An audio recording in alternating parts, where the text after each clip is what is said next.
Peace, family. This is Ayapo Yapo, and I want to welcome you to the Drapetomaniac podcast.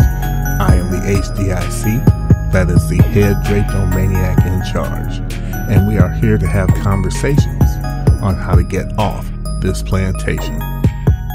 On today's Drapetomaniac podcast, we're going to talk about what we're always talking about, and that is separation. We are being told as black people that in order to get a black agenda created and addressed by our representatives in the government, that we must somehow force them to take notice of us politically through black politics and bringing force to bear down on those who wield power within this system. Excuse me. I'm sorry to interrupt. I just wanted to make sure that you listeners are listening to the Drapetomaniac podcast on doayamedia.com. You are, right?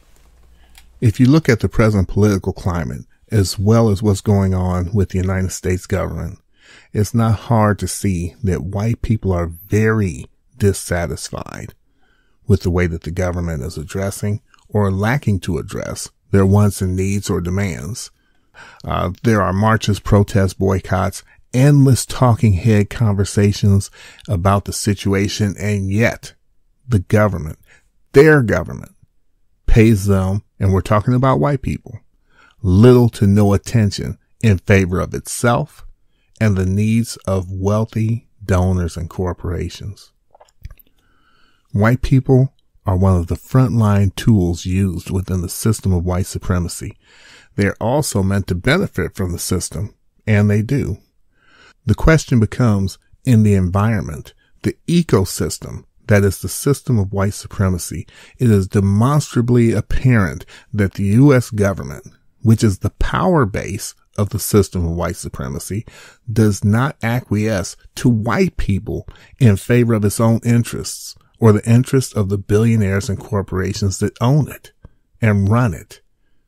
What makes us as black people think that there's anything we can say or do in terms of discourse, pressure, or force to make that system do anything of real consequence that would positively affect our people when they won't even move on behalf of their own people, the white people who are the beneficiaries of the system of white supremacy? Keeping in mind that a major component of the system of white supremacy is our place at the bottom of it, talking about black people. So I say again, as I have been saying and will continue to say, what is the impetus for the government to do anything for our people that would truly level the field for us when the system is built and runs on our being at the bottom of it? We as a group are in essence demanding that the government not only get its boot off our collective neck and allow us to stand up, but to simultaneously put itself at a disadvantage by removing it from the fuel that makes it run, our failure. And I ask again, as I always do, all together now, why would they do that? Remember, they won't even do right by the white people they favor. It is absolute madness and delusion to me for our people to think that the government is the organizational, which is the organizational seat of the system of white supremacy, would listen to or do anything for us when they ignore the protests and cries of their own people who have an inherent privilege within it. Separation is the only answer for our people. And before I go any further, please stop instantly jumping to physical separation when I make that statement. Mental separation must come first. When the mind is geared a specific way and a concept is solidified, the body will continually seek congruence and move accordingly. So first, the mental separation. Then the body will look for ways, many of which may be creative, to make that separation a reality. Again, using, for example, an abusive relationship. If you think about it, anytime you've done that, you were gone way before you physically left. In terms of an abusive relationship, you likely stopped investing your time and energy and started acting independent of the other person. Whatever the ex had to say about you or do to you started to matter less and less. And this is the important part, the focus was no longer on the maintenance of the relationship or the continuation of putting your time and energy into it, but to put your time and energy into yourself and your life independent of that relationship.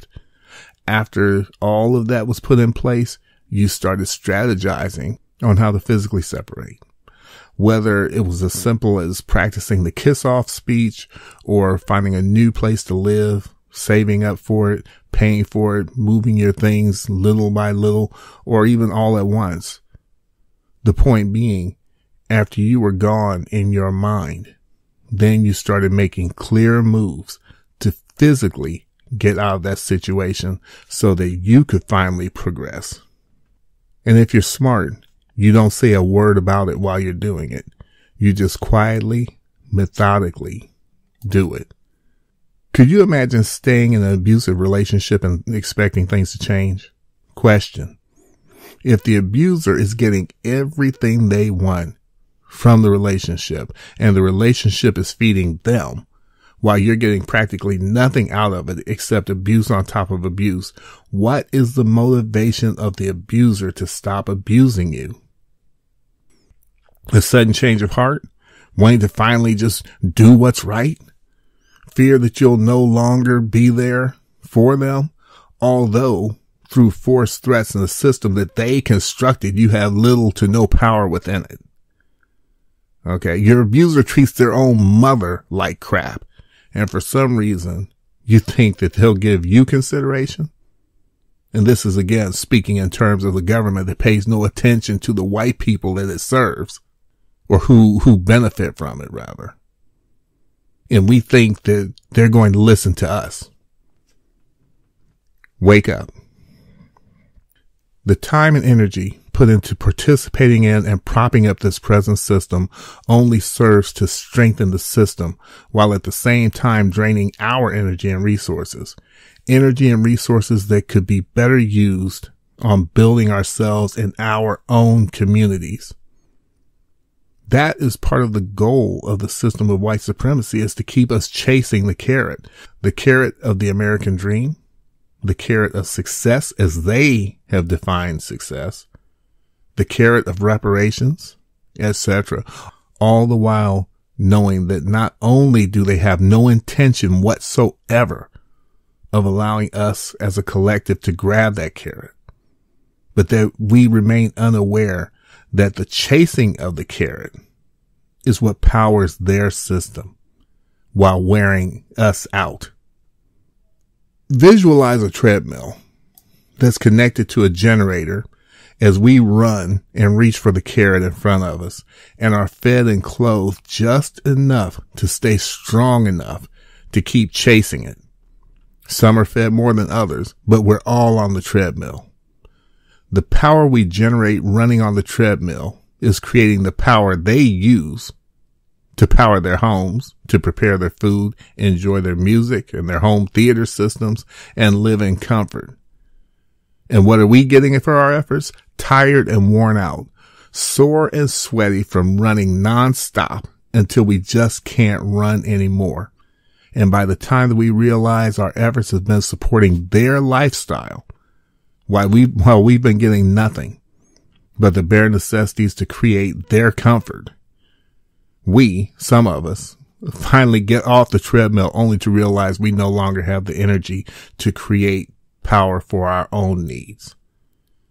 Any hope we put into this system, any energy we put into this system is energy we are not using for ourselves. I said it before, and I will continue to say it. Yes, our people are owed reparations.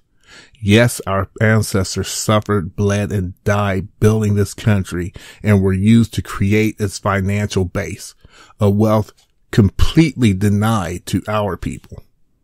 It is our people who built it and to this day enhance it and continue to build it. But as hard as it is, We must come to the understanding that the evils that white people have committed against us, they got away with it. Like the abuser who keeps something of great value to you so that you feel either you have to stay with them or keep coming back to them to get it back. They have no intention of ever giving it back to you, only using it as a way to keep hold of you. Until you say to them, you know what, screw you, keep it, and let it totally go. As unfair as it is, as painful as it is, as much as you hate to know that they stole from you and they just totally got away with that theft, you must cut your losses and walk away. Leave them so that you can build anew. Thank you for joining me for this Drapetomaniac podcast. I am the HDIC, the head Drapetomaniac in charge, Ayapo Yapper. And as always, family, I will see you on the run. And thank you again for listening to the Drapetomaniac podcast. Tune in next week at doiamedia.com. DOIAMEDIA.com.